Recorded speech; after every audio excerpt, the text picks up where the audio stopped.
एक दिन अजय ने मोहन को अपने जन्मदिन पर बुलाया। मोहन ने उसे उपहार में देने के लिए कहानियों की एक पुस्तक खरीदी। उसे रंगीन कागज में लपेटा और अजय के घर चल पड़ा। जैसे ही मोहन अजय की गली में पहुंचा, उसके ऊपर केले का एक छिलका आ गिरा। छी छी, कितनी बुरी आदत है सड़क पर छिलका फेंकना।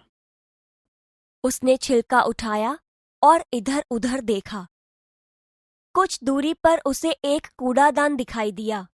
उसने छिलका उसमें डाल दिया। बहुत सा कूड़ा कूड़ेदान के बाहर फैला हुआ था। वहां मक्खियां भिनक रही थीं और चारों ओर गंदगी फैली हुई थी।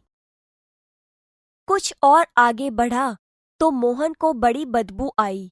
उसने देखा, नालियों में कूड़े के कारण पानी रुका हुआ है। इसी पानी से बदबू आ रही है। मोहन नाक पर रुमाल रखे अजय के घर पहुंचा।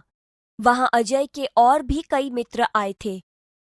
अजय ने मोहन को अपनी माँ और पिताजी से मिलाया। अजय की दादी जो बीमार थीं, मोहन उनसे भी मिला। मेज पर खाने की चीजें रखी थीं, जिन पर बार बार मक्खियां आ जाती थीं।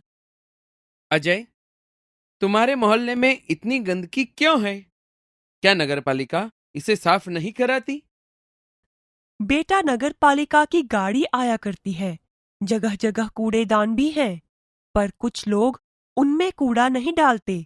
वे कूड़ा सड़क पर ही फेंक देते हैं, इसलिए सफाई नहीं रहती।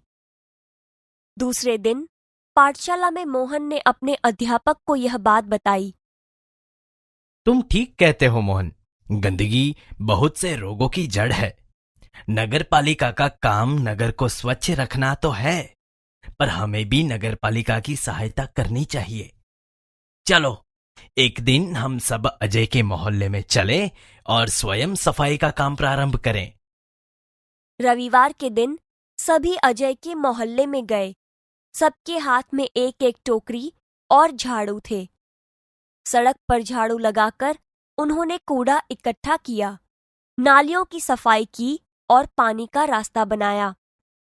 उनमें मक्खी मच्छर मारने वाली दवा डाली, कूड़ेदान पर ढक्कन रखा। मोहल्ले में रहने वाले सभी लोग बाहर निकल आए और उन्हें देखने लगे। बच्चों में बहुत उत्साह था। देखते ही देखते पूरा मोहल्ला स्वच्छ हो गया। अध्यापक ने लोगों को समझाया कि वे घर का कूड़ा कूड़ेदान में ही डालें। वे घर के आसपास सफाई रखें, क्योंकि गंदगी से रोग फैलते हैं। मेरी पाठशाला के बालक सप्ताह में एक बार यहां आया करेंगे। वे आपके मोहल्ले को साफ करेंगे। आप भी इस काम में इनकी सहायता करें। नहीं नहीं, इन बच्चों को आने की कोई आवश्यकता नहीं। हम लोग स्वयं ही अपने मोहल्ले को स्वच्छ रखेंगे।